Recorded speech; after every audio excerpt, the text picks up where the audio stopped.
नमस्कार। बड़ी खबरों में स्वागत है आपका। मैं हूं आपके साथ सुनील सिंह पौरुष। बड़ी खबर में सबसे पहले बात होगी देवभूमि उत्तराखंड की। उत्तराखंड में आगामी 2022 के चुनाव के लिए सभी राजनीतिक पार्टियों ने अपनी अपनी कमर कस ली है, लेकिन इन सब के बीच भारतीय जनता पार्टी ने कुछ ज्यादा ही तैयारियां तेज कर दी हैं। उत्तराखंड में एक दूसरे के प्रतिद्वंदी बीजेपी और कांग्रेस इन दिनों अगले विधानसभा चुनाव यानी आगामी विधानसभा चुनाव की तैयारियों में जुटे हैं। दिलचस्प बात यह है कि इनकी गतिविधियां पूरी तरह से एक दूसरे के विपरीत नजर आ रही हैं। एक तरफ बीजेपी के केंद्रीय नेतृत्व की नजर उत्तराखंड के 2022 के चुनाव पर टिकी है, तो वहीं कांग्रेस का शीर्ष नेतृत्व अभी अपना राष्ट्रीय अध्यक्ष तक नहीं चुन सका है। बीजेपी नेता संगठन की मजबूती के लिए मंथन कर रहे हैं और केंद्रीय नेता उन्हें जरूरी मार्गदर्शन दे रहे हैं। शुक्रवार को बीजेपी के राष्ट्रीय अध्यक्ष जेपी नड्डा का भी 4 दिवसीय दौरा है, जहां निकट भविष्य में चुनाव होने से साफ है कि बीजेपी के राष्ट्रीय अध्यक्ष प्रदेश इकाई को 2022 के विधानसभा चुनाव को लेकर रणनीति और मंथन के बाद जीत का मंत्र दे रहे हैं। लेकिन कांग्रेस अभी भी आपको ये बता दें कि अपने पुराने मंत्र और विचारों के साथ उत्तराखंड में फतेह हासिल करने के लिए बनी हुई है।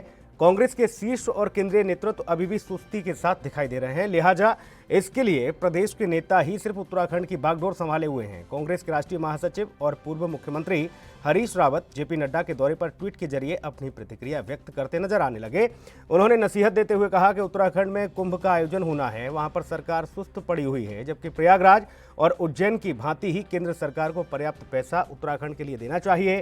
फिलहाल सर्द मौसम में उत्तराखंड की राजनीति में गर्माहट देखने को मिल रही है। उत्तराखंड में आपको बता दें कि जेपी नड्डा ने हालांकि कमान संभाली है भारतीय जनता पार्टी की। बीजेपी के राष्ट्रीय अध्यक्ष जेपी नड्डा 4 दिवसीय दौरे पर शुक्रवार को पहुंचेंगे और इन सबके बीच आपको यह भी बताते चलें कि यहां कांग्रेस सुस्त नजर आ रही है, क्योंकि दोनों ही राजनीतिक दल अपनी अपनी जीत का अभी से दम भर रहे हैं कि 2022 फतेह करेंगे। लेकिन सवाल यह है कि आखिरकार कैसे फतेह होगा कांग्रेस के लिए। क्या कांग्रेस सिर्फ ट्विटर के भरोसे है? क्या ट्विटर की चिड़िया कांग्रेस को जीत दिलाएगी? हरीश रावत के रास्ते पहाड़ के वास्ते आखिरकार कैसे कांग्रेस पहाड़ में फतेह हासिल कर पाएगी? क्योंकि अभी जो केंद्रीय नेतृत्व है कांग्रेस का, उसमें सक्रियता दिखती नजर नहीं आ रही है। लेकिन बीजेपी अपनी सक्रियता लगातार दिखाती हुई नजर आ रही है। बीजेपी के राष्ट्रीय अध्यक्ष आगामी विधानसभा चुनावों की तैयारियों के लिए बूथ लेवल पर मजबूत करने के लिए कार्यकर्ताओं को 4 दिवसीय दौरे पर उत्तराखंड पहुंच रहे हैं। शुक्रवार से उनका यह दौरा रहेगा और कांग्रेस अभी भी सुस्त नजर आ रही है। कांग्रेस में सिर्फ कांग्रेस के राष्ट्रीय महासचिव और पूर्व मुख्यमंत्री हरीश रावत ने बागडोर संभाल के रखी है। हरीश रावत हालांकि कुंभ को लेकर ट्वीट करते नजर आए। उन्होंने जेपी नड्डा के दौरे को लेकर यह भी कहा कि जब नड्डा जी पहुंचेंगे उत्तराखंड तो बाकी चीज़ों को भी देखें कि सरकार कैसे काम कर रही है। कुंभ को विशेष तौर पर उन्होंने फोकस किया और उसको लेकर उन्होंने ट्वीट भी किया कि इसका संज्ञान लें कि बाकी प्रयागराज और उज्जैन में जो बजट दिया गया था कुंभ को, उतना ही बजट उत्तराखंड को क्यों नहीं मिल रहा, क्यों हरिद्वार को नहीं मिल रहा, ये उन्होंने सवाल उठाया।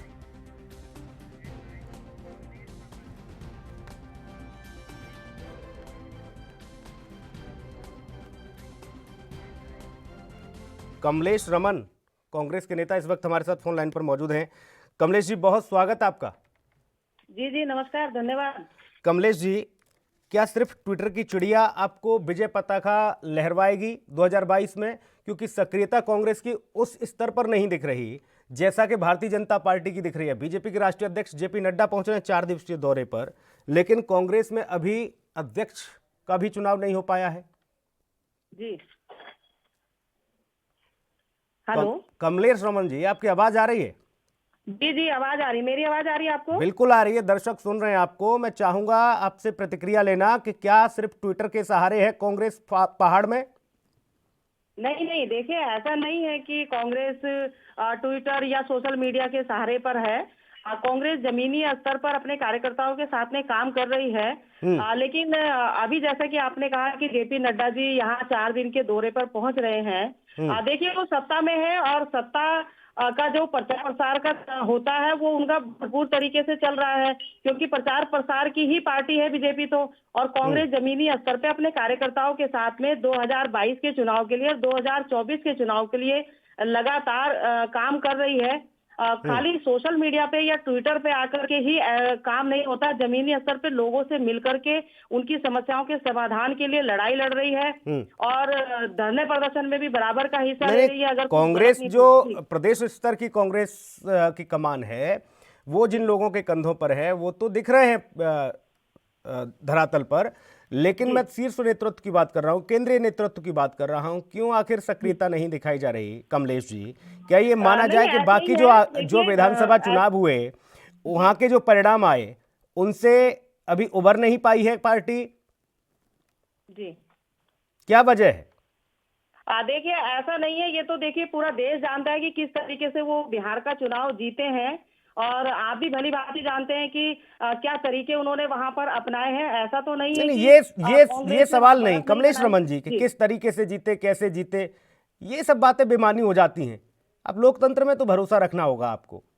आप कहते ये हैं कि जब देखो आप नहीं जीत पाते तो वहां कहते हैं कि इसीलिए षड्यंत्र रच दिया गया, ईवीएम में गड़बड़ी कर दी गई। भाई हार का जी ठीकरा तो अपने सर लेना होगा। जब जीत का सेहरा बांधते हैं तो आप लोग। हाँ बिल्कुल बिल्कुल बिल्कुल जाहिर सी बात है कि अगर कांग्रेस वहां पर पीछे हुई है लेकिन वहां वोटों का परसेंटेज भी बढ़ा है। ऐसा नहीं है।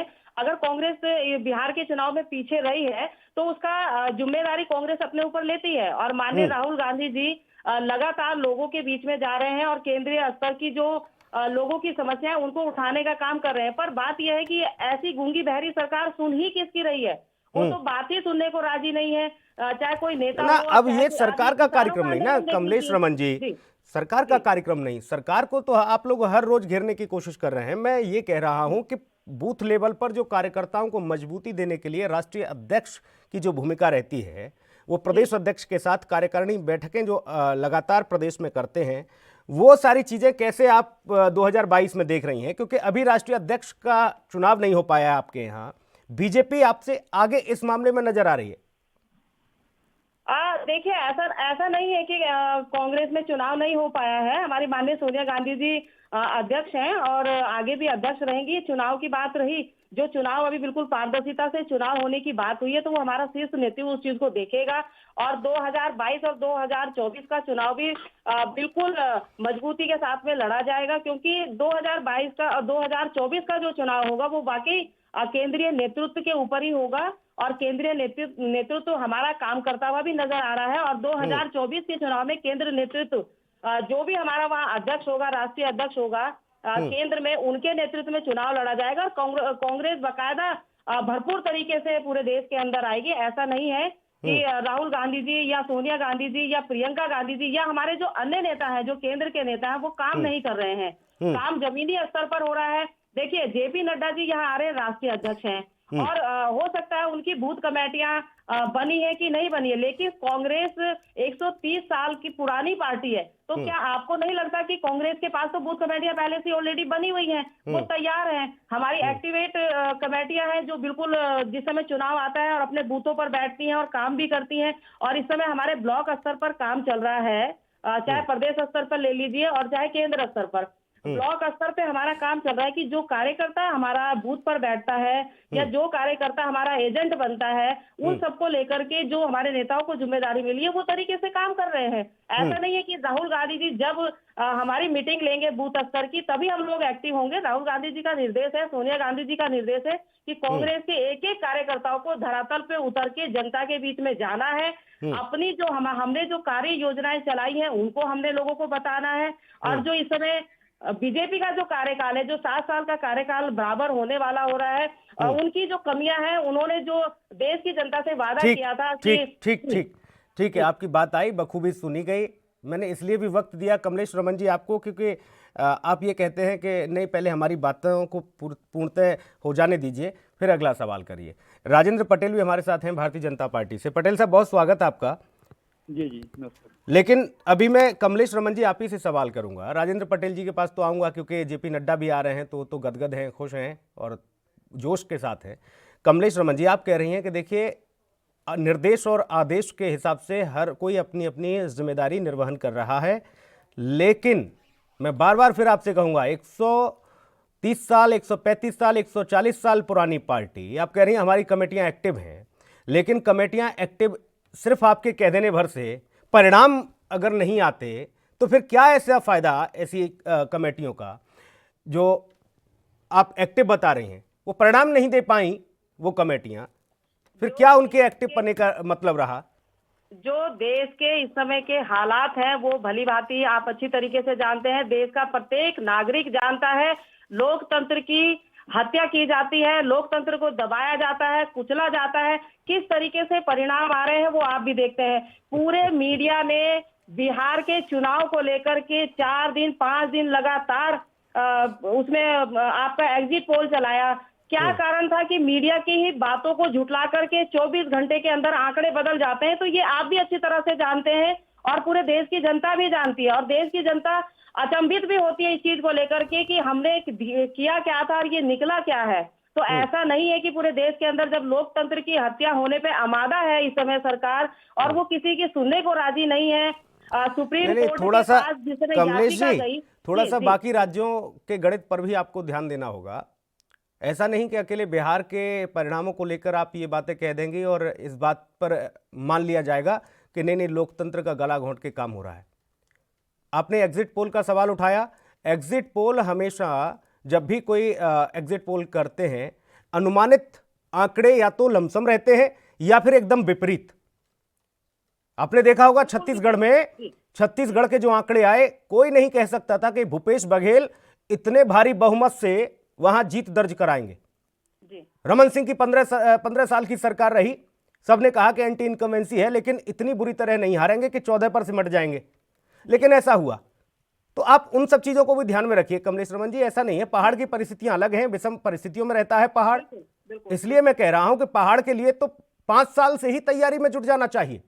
अब तो ज्यादा वक्त भी नहीं है। आने वाले चुनाव है हमारे, जो अगले साल 2022 में चुनाव आने हैं, अन्य राज्यों में चुनाव होने, तो बकायदा जो हमारा कार्यकर्ता है या जो हमारे नेतागण है वो बिल्कुल इस पे मशक्कत करके 2022 के चुनाव को फतह करने की पूरी ठीक, कोशिश हमारा राजेंद्र कार्यकर्ता जी, करेंगे। 2022 की तैयारी चल रही है, बीजेपी के राष्ट्रीय अध्यक्ष आ रहे हैं जेपी नड्डा। किस तरह से आप लोग आगे की भूमिका और क्या कुछ उम्मीद जेपी नड्डा के पहुंचने, राष्ट्रीय अध्यक्ष के पहुंचने से कार्यकर्ताओं में किस तरह का जोश? कार्यकर्ता में बहुत जोश उड़ रहा है, बहुत स्वागत के प्रोग्राम कर रखा है और पार्टी कार्यकर्ता एक से एक जुटे हुए हैं इसमें और पूरा उत्साह है। हम्म कैसे विजय संगठन पताका बिल्कुल- लहराएंगे? जी। कमलेश रमन जी कह रही हैं कि हम तो बूथ स्तर पर काम करने वाले लोग हैं, हम प्रचार प्रसार वाले लोग नहीं हैं। जी जी, ऐसा भाजपा का अपना संगठन कार्रवाई है और संगठन के हिसाब से पद बढ़ते हैं हमारे यहाँ पे, चुनाव के द्वारा बढ़ते हैं और हर एक आदमी कार्यकर्ता बूथ स्तर पर कमेटी बन चुकी है। सीएम भी तय हो गया हमारे यहाँ पे, भाजपा में सीएम कौन रहेगा और केंद्रीय नेतृत्व भी समझ लो स्टेट में आ चुके हैं, प्रदेश नेतृत्व भी बार बार काम कर रहा है संगठन के लिए। पूरी ताकत से कार्यकर्ता इलेक्शन की तैयारी में है। पटेल साहब, एक मिथक रहा है उत्तराखंड का कि 5 साल आप लो 5 साल आप लो। जी जी, दोबारा दोहराने के लिए आप लोग अभी से जद्दोजहद कर रहे हैं और कांग्रेस कह रही है कि हम तो जमीनी स्तर पर बड़े ही सक्रिय हैं। कैसे मात दे पाएंगे आप? पार्टी का मुद्दा है, हमारे संगठन बूथ स्तर पे, इकाई स्तर पे सब पूरी तैयारी हो चुकी। 2022 के लिए पूरी तरह से तैयार है। आपकी तो सरकार भी है, विकास कार्यों को आप लगातार कह रहे हैं कि नहीं नहीं विकास के आधार पर हम जाएंगे एक बार फिर से पहाड़ की जनता के बीच, लेकिन कांग्रेस तो आश्वस्त होकर बैठी है कि वक्त आने दीजिए और थोड़ा नजदीक समय आने दीजिए, हम तो पोल खोल देंगे। तो ऐसा ना कैसे कई विपक्ष स्टेट को में जवाब देंगे आप? ऐसा है सर, ये अपना देखें, हमारी पार्टी क्या देखना है, इनके संगठन में आपस में खींचतान कितनी हो रही है, आपस में इनका ये पता नहीं कौन मुख्यमंत्री बनेगा, कौन प्रदेश अध्यक्ष रहेगा, आपस में बड़ा पंगा है इनमें। तो पटेल जी, अच्छी बात कही आपने कि देखिए हम अपना देख रहे हैं, ये लोग अपना देखें, लेकिन दिक्कत पता है क्या है? राजनीतिक दलों की यही एक सबसे बड़ी दिक्कत है कि कमलेश रमन बीजेपी को देख लेंगी और राजेंद्र पटेल कांग्रेस को देख लेंगे। यही तो समस्या है, अपनी अपनी पार्टी का इतना अनुभव, इतना ज्ञान नहीं रखते होंगे, लेकिन दूसरे की पार्टी में क्या हो रहा है वो सारी जानकारी ले लेंगे एक दूसरे से। कमलेश रमन जी, बीजेपी तो कह रही है कि देखिए हम तो लगातार सक्रिय हैं ही और हमारे विजयी रथ को नहीं रोकने वाला कोई। जी जी, ठीक है, वो तो देखिए 2022 का जब चुनाव होगा तो पता चल जाएगा अच्छी तरीके से, क्योंकि जो उत्तराखंड की परिस्थिति है, जो भौगोलिक स्थिति है, वो अन्य राज्यों की तुलना में बहुत अलग है। ऐसा नहीं है। क्या वजह है कि राष्ट्रीय नेतृत्व को या राष्ट्रीय लेवल के नेताओं को यहाँ आकर के अपने काम को बताना पड़ता है? जब विकास कार्य होते हैं किसी प्रदेश में तो वो जनता को दिखाई देते हैं। तो आज क्या जरूरत पड़ गई भाजपा को ये बताने की कि हमने विकास कार्य किया? और क्या विकास कार्य किया, इस बात को गिनाएं, आप बताएं तो सही कि आपने उत्तराखंड में क्या विकास किया। आपने उत्तराखंड की क्या क्या भौगोलिक स्थिति को ठीक किया, आपने पलायन नहीं रोका, आपने स्वास्थ्य ठीक नहीं किया, आपने शिक्षा विभाग ठीक नहीं किया। कोरोना से हमारे इतने मरीज इस समय पॉजिटिव आ रहे हैं, उनकी मौत हो रही है, उनके लिए आपने क्या किया? हॉस्पिटल में कोई व्यवस्था नहीं है, उनके लिए आपने क्या किया? जो क्वारंटाइन हो रहे हैं उनके लिए आप क्या कर रहे हैं? रोजगार आप दे नहीं पा रहे हैं। पलायन से आए हुए जो लोग थे, जो हमारे अन्य राज्यों से यहाँ उत्तराखंड में पहुंचे थे लाखों की तादाद में। ये तो कुंभ कराने जा रहे हैं ना अब कुंभ में जाएंगे, हर हर गंगे करेंगे, सब ठीक हो जाएगा। आप ये बताइए कि आप पैसा कहीं और तो लगाने के लिए बिल्कुल तैयार हैं। आप यहाँ उत्तराखंड में दूसरी चीजों को लाने के लिए तैयार हैं, उस पे आप हजार करोड़, 500 करोड़ लगाने के लिए तैयार हैं। लेकिन पलायन के जो आए हुए जो लोग हैं, जो रोजगार मांग रहे हैं, उनके लिए आपने क्या इंतजाम किया? ये तो बताना पड़ेगा ना सरकार को। वो जो लाखों लोग बेरोजगार होकर उत्तराखंड में बैठे हैं, जो पहले से हमारे युवा जो बेरोजगार हैं, जिनको आपने वादा किया था कि 2 करोड़ नौकरी हम पर साल आपको देंगे। भाई राजेंद्र पटेल जी जवाब दीजिए बहुत जल्दी में। कमलेश रमन जी ने तो पूरी चिट्ठी खोल के रख दी अभी से, वो कह रही है कि जवाब चाहिए। क्या किया आपने भाई? हमारी पार्टी ने विकास पे विश्वास करती है सर। हमारी पार्टी बुराई पे विश्वास नहीं करती। विकास कार्य सब जगह धरातल दिख रहे हैं। हम लोग नगर पालिका में रहते हैं, शहर में स्मार्ट सिटी बन रही है, पूरी जगह काम हो रहा है। आज जिसे बुराई करनी वो करे, हमें किसी पार्टी की बुराई करने की जरूरत नहीं है। पब्लिक अपने आप 2022 में रिजल्ट दे देगी। लेकिन नहीं, ये तो आपको बताना ही पड़ेगा, आपको ये आंकड़ा तो देना ही पड़ेगा भाई साहब। ठीक है कमलेश रमन जी ने जो विकास कार्य किए वो क्या किए इस समय? रोजगार कितना मिला? महंगाई कितनी कम हुई? 15 लाख कितने आए? शिक्षा का क्या हाल है? स्वास्थ्य का क्या हाल है? ये चीज तो आपको बतानी ही पड़ेगी। 15 लाख अभी भी उम्मीद है कमलेश रमन को तो कि 15 लाख आएंगे। देखिए अब आपके सामने है, मन की बात हो जाती है और फिर वही बात आती कि मोदी जी है तो मुमकिन है। तो अभी तक विचार है कि क्या पता उनके कार्यकाल खत्म होने से पहले 15 लाख आ जाए लोगों के अकाउंट में। राजेंद्र पटेल जी अभी भी उम्मीद है, देखिए लोगों को, और खास तौर पर विपक्ष को तो है। कमलेश रमन जी कह रही है 15 लाख तो लेके ही माने, भैया कहा था आपने जी। 15 लाख कभी किसी ने नहीं कहा किसी खाते में आएंगे। 15 लाख की कोई वैसी बात नहीं है। नहीं, बिल्कुल कहा कि जो काला बहस ड्रिल हो जाएगी, 15 लाख पर पहुंच जाएगी। मैं तो ये कह रहा हूं कि अभी मुख्यमंत्री चेतावनी दे रहे हैं, राजेंद्र जी, मुख्यमंत्री चेतावनी दे रहे हैं कि अगर समयावधि में ये कुंभ के कार्य पूर्ण नहीं हो पाए तो कार्रवाई कर दूंगा। संत नाराज है, विपक्ष मौन धरने पर बैठ रहा है। भाई ऐसा सीएम ने कोई बात कही होगी? अपने बहुत जिम्मेदारी सीएम साहब बोलते हैं, ऐसे नहीं बोलते ना वो तो कहेंगे भाई। गए वो, आज देखा उन्होंने गंगा में पूजा भी की हर की पैरी पर जाकर। जी मैं वही तो कह रहा हूं कि जब ये कुंभ का पूरा खाका तैयार हुआ और कोरोना काल में तो इतनी ज्यादा गतिविधियां भी नहीं हुई।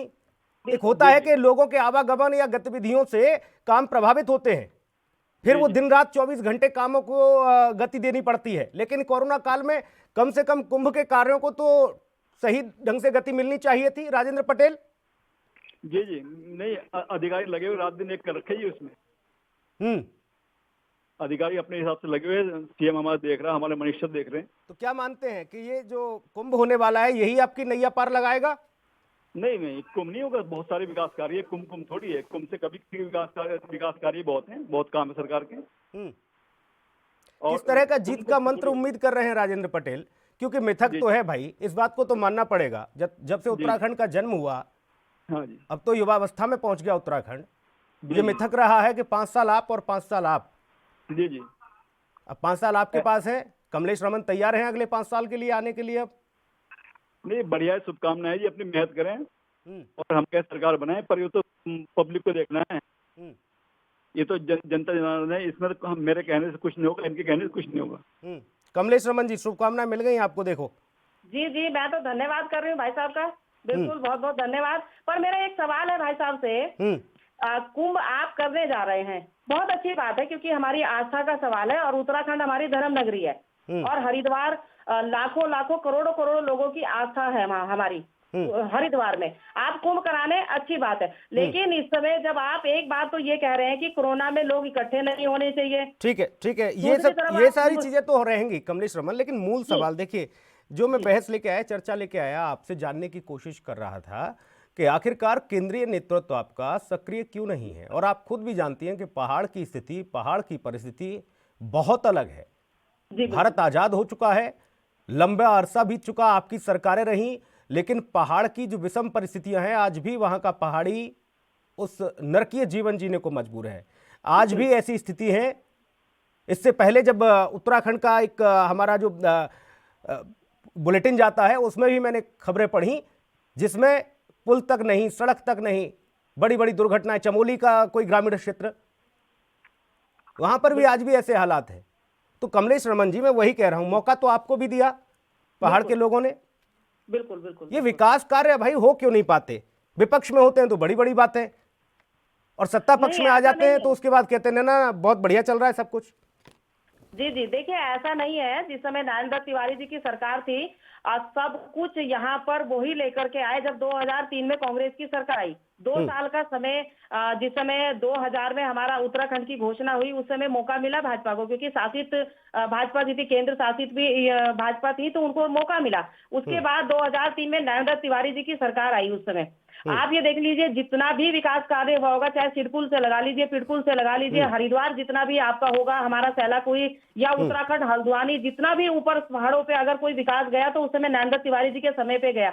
या फिर अब जो हरीश रावत जी इस समय उत्तराखंड सरकार में थे, उस समय उन्होंने कार्य किया। उन्होंने जंगेरों को पहचान दिलाई, उन्होंने मंडवे को पहचान दिलाई। हमें सिर्फ इतना जानना है कि उत्तराखंड में इन 4 सालों में हमारे त्रिवेंद्र रावत जी ने उत्तराखंड को क्या पहचान दिलाई। इन्होंने आपने ग्रीष्मकालीन इतना बड़ा, राजधानी तो दे दी, समिट कराया, गैरसैंण दे दिया इन्होंने भाई, समिट कराया कि कमलेश रोजगार रमन, मिलेगा, पहाड़ों पे हमारी कंपनियां, फैक्ट्रियां पहुंचेंगी। तो आज तक उस समिट का क्या हुआ? कमलेश रमन, ग्रीष्मकालीन राजधानी दी गई भाई गैरसैंण, लंबे अरसे से मांग हो रही थी। देखिए उसका उद्घाटन, उसका स्ट्रक्चर कांग्रेस ने तैयार किया, कांग्रेस ने बनाया।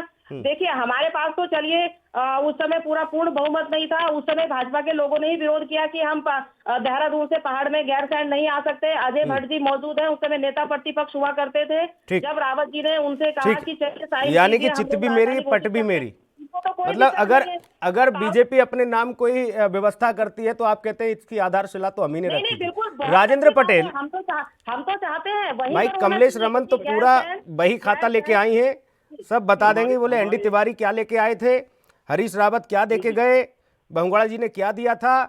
ये तो आप ही लोग षड्यंत्र करते हैं कि इन लोगों को आगे नहीं बढ़ने देते। जी जी जी, नहीं, हमारी हमारे लिए तो सरकार ने बहुत सर अच्छी बात है। 25,000 करोड़ रुपए स्वीकृत किए इस काम के लिए। रुकिए थोड़ा कमलेश रमन, थोड़ा रुकिए, आऊंगा आपके पास। हमारी सरकार ने 25,000 करोड़ रुपए स्वीकृत किया। सरकार इनकी भी थी, क्यों नहीं किए कार्रवाई इन्होंने? भाई सरकार तो इनके 5 साल का मौका मिला, कर देना चाहिए था। हमारी सरकार ने 25,000 करोड़ रुपए दिए वहाँ राजधानी के लिए, जिससे प्लान रुकेगा, विकास कार्य, वहाँ की जनता को नौकरी मिलेगी, रोजगार मिलेगा, दुकान चलेगी, सब कुछ क्यों नहीं होगा? होगा तो आस्ते आस्ते ना। क्या राजेंद्र पटेल जो अब तक चला रहा है कि 5 साल कांग्रेस, 5 साल बीजेपी, 2022 में भाजपा पूर्ण बहुमत से सरकार बनाएगी, नया अध्याय लिखा जाएगा, ये माना जाए? बिल्कुल पक्का अध्याय हमेशा नए लिखे जाते हैं। अब 2000 में भाजपा पूर्ण बहुमत से सरकार बनाएगी। नरेंद्र जो जेपी नड्डा जी जो पहुंच रहे हैं आपके, राजेंद्र पटेल जी, 4 दिन का दौरा है, किस तरह की व्यवस्था है और कहां कहां कैसे कैसे कार्यकर्ताओं को, संगठन को कैसे मजबूती मिलेगी? क्योंकि देखिए धरातल पर तो कमलेश रमन कह रही हैं कि हम तो सक्रिय हैं, हालांकि कुछ और मौजूद सवाल हैं जो मैं कमलेश रमन जी से करूंगा और वो तीखे सवाल भी रहेंगे। राजेंद्र पटेल जी, आप पहले बताएं, क्या किस तरह का खाका तैयार किया है, किस तरह की भूमिका है? देखो सर, हमारे राष्ट्रीय अध्यक्ष आ रखे हैं, प्रदेश अध्यक्ष ने पहले भी हमारे संगठन को मीटिंग ली है, इससे पहले भी। उनके आने में संगठन को पूरी ऊर्जा मिलेगी और तैयारी पूर्ण रूप से 2022 की है। उनके आने का कारण यही है। और विकास कार्य कोई बात नहीं, कोई भी पार्टी आती है अपने विकास कार्य की चर्चा करती है। जब विकास कार्य करेंगे चर्चा करेंगे। इनका कहना है विकास कार्य आप क्या जरूरत पड़ी बताने की? अरे भैया जो कर रहे जो भी बता रहे ना, नहीं करके नहीं बताएंगे, जो कर रखा उसे बताएंगे। कमलेश रमन जी, जी, पहाड़ में कांग्रेस की एक सबसे बड़ी चिंता वो ये, उसको कमलेश रमन भी नहीं इनकार कर सकती, राजेंद्र पटेल से लेकर बाकी राजनीतिक दलों से लेकर हर कोई इस बात को समझता है कि कांग्रेस को हराने वाले कांग्रेसी ही होते हैं। गुटों में बटी है कांग्रेस, जैसे पहाड़ में नहीं 4 घर यहां हैं 4 घर वहां हैं, ऐसे ही व्यवस्था है कांग्रेस की भी। इसलिए कांग्रेस शक्तिपूर्ण तरीके से वहां प्रदर्शन नहीं कर पाती है। ये गुटों में बंटने का काम, अपने अपने आप को शीर्ष नेतृत्व समझ लेना, एक दूसरे को पसंद न करना, विरोध कर देना, ये सिस्टम कैसे खत्म हो पाएगा? इसको कमलेश रमन कैसे खत्म कर पाएंगी? देखिए, ऐसा नहीं है कि गुटों में बटी है, कांग्रेस गुटों में बटी है या अलग अलग 4 घरों में बटी है। माननीय हरीश रावत जी हमारे शीर्ष नेतृत्व हैं उत्तराखंड में, माननीय प्रीतम सिंह जी हमारे प्रदेश अध्यक्ष हैं, और ये दोनों नेताओं के नेतृत्व में हमारा अगला चुनाव लड़ा जाएगा, और दोनों ही नेता हमारे एक हैं। ऐसा नहीं है कि किसी के छोटे मोटे बयान दे देने से पार्टी गुटों में बढ़ जाती है। हमारे कमलेश रमन जी, इस बात को कैसे आप इनकार कर सकती हैं? कैसे आप कह सकती हैं? और खासतौर पर तो मैंने तो देखा है उत्तराखंड में आके, मैंने उन सब सारी परिस्थितियों को भी देखा है। अलग अलग सबके गुट चलते हैं, और स्थिति तो ऐसी हो जाती है। इंदिरा हृदय जी का अलग गुट चलता है, हरीश रावत जी का अलग गुट चलता है, प्रीतम सिंह जी का अलग गुट चल रहा है, बाकी जो रहे और पदाधिकारी आपके जिम्मेदार, वो आज अपने आप को उपेक्षित महसूस करते हैं। वो कहते हैं कि बड़ी जिम्मेदारियां जब तक नहीं मिल पाएंगी तो पार्टी ऐसे ही डामाडोल होती रहेगी। नहीं, ये स्थिति एकजुट कब दिखेगी? एकजुट कब दिखेगी? हमने देखा हरीश रावत को प्रदर्शन करते हुए सड़क पर कोरोना काल में, लेकिन प्रीतम सिंह गायब थे। प्रीतम सिंह को देखा तो हरीश रावत गायब थे। नहीं, कई बार परिस्थितियां ऐसी होती है। ऐसा नहीं है कि गुटों में बटे हैं। दोनों नेता, हमारे तीनों चारों जो नेता हैं, बिल्कुल एक है।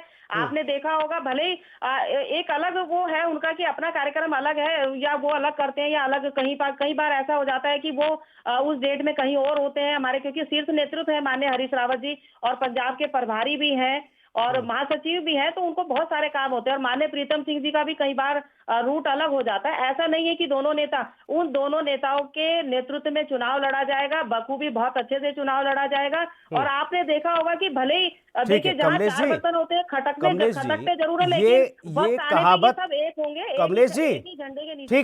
ठीक है, एक झंडे के नीचे रहे, उम्मीद मैं ये करता हूं। कहावत बच्चे को स्कूल में कक्षा 2 या 3 में ही सिखा दी जाती थी। ये कह दिया जाता था, लकड़ी देकर बाकायदा अध्यापक जो है उसको दिखाता था कि इस लकड़ी को तोड़ के दिखाओ। बच्चे फट से तोड़ देते थे। वो 4 लकड़ियों को जब बंडल देता था तो नहीं टूटता था। उससे ये शिक्षा दी जाती थी बच्चे को कि संगठित रहिए, हमेशा संगठन में रहिए, और इस तरह के समाज, इस तरह की व्यवस्था भी रहनी चाहिए। संगठन को भी, पार्टी संगठन को भी एकजुट रहना होगा, ताकि उसे कोई सेंध ना कर पाए, तोड़ ना पाए। ये चीजें तो बच्चों तक को सिखाई जाती थी, लेकिन अब तो ये सारी चीजें समझने के बाद देश की सबसे पुरानी पार्टी बिखराव की स्थिति में चली जाती है, और यही हालत होते हैं। फिर बाकी लोग आते हैं और तोड़ के चले जाते हैं। फिर आप कहते हैं कि नन्ना षड्यंत्र हो गया, उन्होंने हमारे साथ ऐसा किया, छल किया, धोखा दिया। तो सबसे महत्वपूर्ण तो यह कि पहाड़ की विषम परिस्थितियों और स्थितियों को भांपते हुए शीर्ष नेतृत्व को 2022 फतेह करना है कमलेश रमन, तो अभी से सक्रियता दिखानी होगी। सभी को एकजुट एक मंच पर लाना होगा, एक विचारधारा के साथ लाना होगा, तब तो कहीं जाकर व्यवस्था बनेगी। नहीं तो अगर ऐसे ही रहेगा और ट्विटर खेलते रहेंगे तो शायद चिड़िया उड़ भी जाए।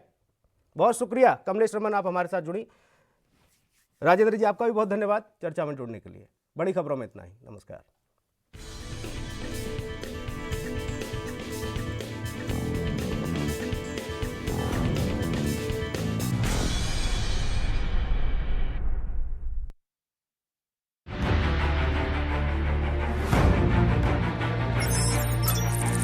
खबर चाहे सियासत की हो या सरकार की, खबर चाहे भ्रष्टाचार की हो या गुनहगार की, दिन भर में क्या रहा देश जगत का हाल, किस मुद्दे ने बनाई किसकी सरकार, रखते हैं हम सब पर नजर, पहुंचाते हैं हम हर खबर। हम हैं ANB न्यूज।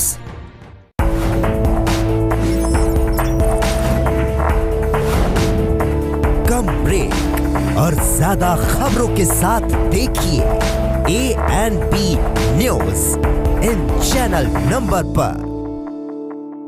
सबसे अलग अंदाज, हम बनेंगे आपकी आवाज, सवालों की धार, खबरों की बौछार, सिर्फ मेरे साथ ANB न्यूज पर।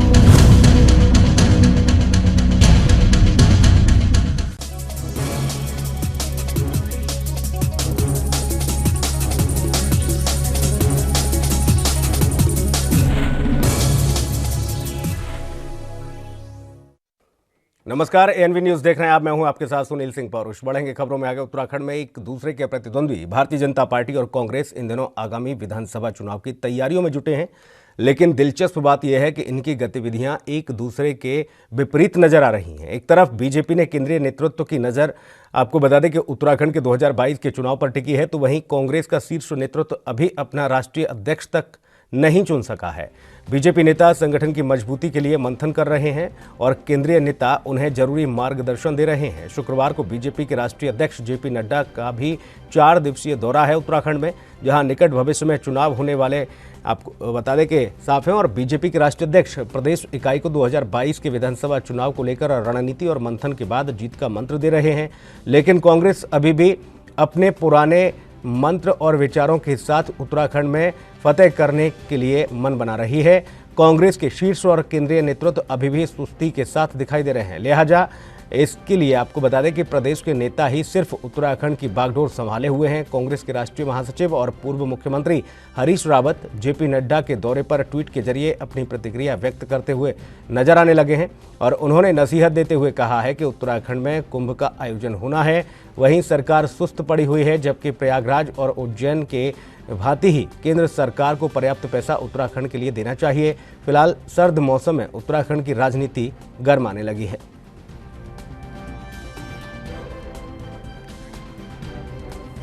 प्रतीक हमारे सहयोगी तमाम अपडेट के साथ मौजूद हैं। प्रतीक, बीजेपी की सक्रियता नजर आ रही है, लेकिन कांग्रेस सुस्त नजर आ रही है। ऐसे में कांग्रेस कैसे फतेह हासिल कर पाएगी? हालांकि दावा तो लगातार किया जा रहा है कांग्रेस की ओर से भी।